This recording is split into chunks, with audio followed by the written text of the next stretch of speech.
Welcome back to the channel guys. आज हम लोग बात करेंगे, रशिया ने अपने तरफ से न्यूक्लियर थ्रेट दिया है यूएस को, साथ ही यूक्रेन को और वो कंट्रीज को जो लोग यूक्रेन को हेल्प कर रहा है रशिया के साथ लड़ने में। जैसे कि हम लोग को पता ही है, ये रशिया और यूक्रेन का जो वार है ये बहुत दिन पहले स्टार्ट हुआ था और ये अभी भी चल रहा है। जब स्टार्ट हुआ था तब हर कोई उम्मीद किया था कि रशिया जो है ये बहुत जल्दी यूक्रेन का जो वार है ये खत्म कर देगा, मगर ये जो वार है ये सालों साल चलते ही जा रहा है। और प्रेजेंटली अगर देखा जाए, यूक्रेन ने अपने तरफ से रशिया का जो कुर्स्क एरिया है उस एरिया को दखल कर लिया है। On the other side, Russian government अभी तक अपना ये कुर्स्क एरिया को यूक्रेन से वापस नहीं ले पाया। तो ये सब देखने के बाद आपको लग ही सकता है कि भाई यूक्रेन इतना छोटा कंट्री है, इतना छोटा कंट्री होने के बाद भी इतना सालों से लड़ाई किए जा रहा है। On the other side Ukraine एक स्टेप आगे जाके रशिया में कब्जा जमा रहा है। इसके पीछे एग्जैक्ट रीजन क्या है? ऑन द अदर साइड, आज के डेट में अगर देखा जाए, यूक्रेन नाटो का मेंबर भी नहीं है, मगर नाटो के जो कंट्रीज है, साथ ही साथ जो वेस्टर्न कंट्रीज है, हर कोई यूक्रेन को बैकअप प्रोवाइड कर रहे हैं। अपने तरफ से जो वेपन है वो सप्लाई कर रहे हैं, अपने तरफ से जो वार में लगेगा सब कुछ सप्लाई कर रहे हैं और यूक्रेन को बोल रहा है कि भाई आप जाओ आगे जाके आप रशिया से लड़ो, हम लोग आपको बैकअप प्रोवाइड करेंगे। और यही मेन रीज़न है जिसके वजह से यूक्रेन आगे जाके रशिया में जो कुक्स एरिया है उसको दखल कर लिया है। ऑन द अदर साइड अगर देखा जाए, प्रेजेंटली जो कंडीशन है ये काफ़ी ख़राब है और रशिया इसमें चुप बैठने वाला है नहीं, क्योंकि यूक्रेन को भी ये बात पता है कि यूक्रेन आगे जाके रशिया का जो जगह है वो तो कब्जा कर लिया, मगर ये जो होल्ड है ये ज़्यादा दिन तक यूक्रेन रख नहीं पाएगा, क्योंकि रशिया के जो पुतिन है वो इतना जल्दी हार मानने वाले नहीं है और वो अपना जो नेक्स्ट स्टेप है वो बहुत जल्दी दुनिया के सामने लाएगा। तो हो सकता है कि ये सब जो सोच जेलेनिस्की के दिमाग में आया और जेलेनिस्की को एहसास हुआ कि भाई हम लोग जो किए हैं ये बहुत बड़ा एक मेजर आगे जाके वार में कन्वर्ट हो सकता है और हो सकता है कि ये वर्ल्ड वॉर 3 की तरफ भी जा सकता है। तो जेलेनिस्की ने क्या किया, वो अपने तरफ से एक पीस प्लान लाया। अकॉर्डिंग टू जेलेनिस्की, इस प्लान में दोनों कंट्री अपने तरफ से थोड़ा थोड़ा सेक्रीफाइस करेगा और जिसके बाद ये जो वार है ये खत्म हो जाएगा।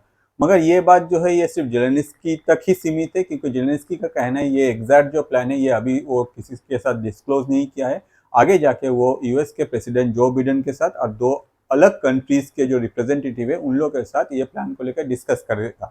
मगर जब ये प्लान पुतिन को पता चला, पुतिन ने पहले ही ना बोल दिया। पुतिन को बोला भाई मुझे कुछ सुनना ही नहीं है, मैं जाके सिर्फ लड़ाई करूंगा और तब तक लड़ाई करूंगा जब तक यूक्रेन खत्म नहीं हो रहा है।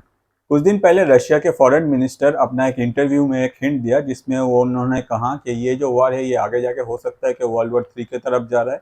ऑन द अदर साइड, अगर ज़रूरत पड़े तो रशिया इसमें जो न्यूक्लियर वारफेयर है उसको भी यूज़ कर सकते हैं। अगर हम लोग जून में देखें तो ये बात पुतिन ने भी पहले कहा था कि यूएस जो सोच रहा है रशिया वो नहीं है। यूएस सोच रहा है कि इस जो वार है इसमें रशिया अगर चाहेगा तो वो न्यूक्लियर जो उनके पास पावर है वो यूज़ नहीं करेगा, मगर रशिया अगर चाहता है तो कभी भी ज़रूरत पड़ता है तो ये जो न्यूक्लियर वारफेयर है इसको रशिया यूज़ कर सकता है।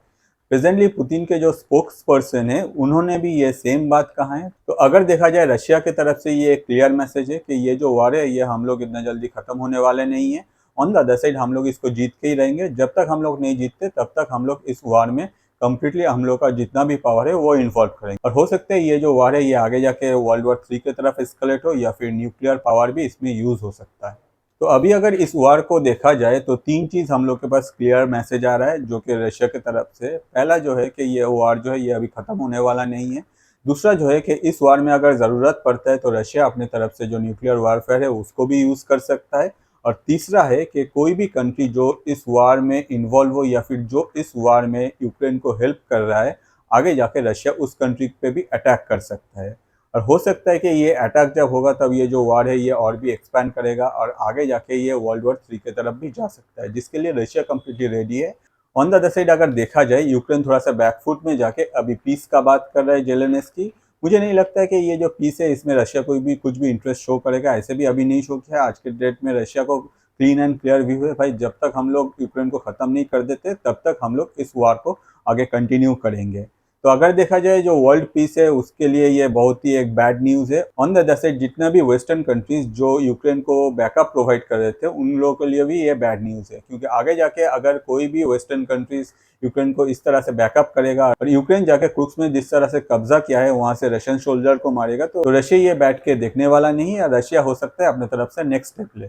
अगर हम लोग पास्ट में जाए हिस्ट्री में तो हम लोग को पता चलता है कि रशिया एक ऐसा कंट्री है जो कोई भी रशिया में जाके वहाँ अपने तरफ से हमला किया है वो हमेशा ख़त्म हो गया है। कोई भी एम्पायर ले लीजिए, आप नेपोलियन को ले लीजिए, आप हिटलर के साथ भी जो स्टोरी है वो देख लीजिए। और प्रेजेंटली जो हो रहा है, प्रेजेंटली ये हो रहा है यूएस यूक्रेन इन लोगों के साथ या फिर वेस्टर्न कंट्रीज के साथ। तो आगे जाके हो सकता है कि ये वार जो है ये बड़ा लेवल पे एस्केलेट करे। ऑन द अदर साइड एक पॉजिटिव साइड है कि अगर नवंबर में जो इलेक्शन है यूएस में उसमें डोनाल्ड ट्रंप जीत जाते हैं तो ये वार जो है ये खत्म हो सकता है, क्योंकि डोनाल्ड ट्रंप का कहना है वो यूक्रेन को इतना ज़्यादा आगे सपोर्ट प्रोवाइड नहीं करेगा। ऑन द अदर साइड अगर देखा जाए डोनाल्ड ट्रंप के साथ पुतिन का जो रिलेशन है ये काफ़ी अच्छा है कंपेयर टू जो बिडेन। तो होपफुली ये वीडियो आपको अच्छा लगा। ऐसे ही बहुत सारे इंटरेस्टिंग टॉपिक में मेरे चैनल में बहुत सारा वीडियोस है। मेरा YouTube channel that is Atanu Paul ATANU space POL को आप जाकर सब्सक्राइब कर सकते हैं। डिफरेंट टाइप ऑफ वीडियोस आपको वहाँ देखने को मिलेगा। जो वीडियो आपको सबसे अच्छा लगता है मैं आपको रिक्वेस्ट करूंगा प्लीज़ चैनल में जाके वो वीडियो आप देखिए, साथ ही साथ वो वीडियो अपने लाइफ के जो स्पेशल पर्सन है उनके साथ शेयर कीजिए, क्योंकि इससे क्या होता है आपका जो टेस्ट है उन तक पहुँचता है कि आपको क्या देखना अच्छा लगता है। ऑन द अदर साइड अगर देखा जाए जब भी आप सब्सक्राइब कर रहे हैं प्लीज़ बेल आइकन को क्लिक कीजिए, क्योंकि डिफरेंट टाइम में डिफरेंट वीडियो आता ही रहता है तो आपके पास इंस्टेंट नोटिफिकेशन पहुंच जाएगा। वीडियो देखने के लिए बहुत सारा धन्यवाद।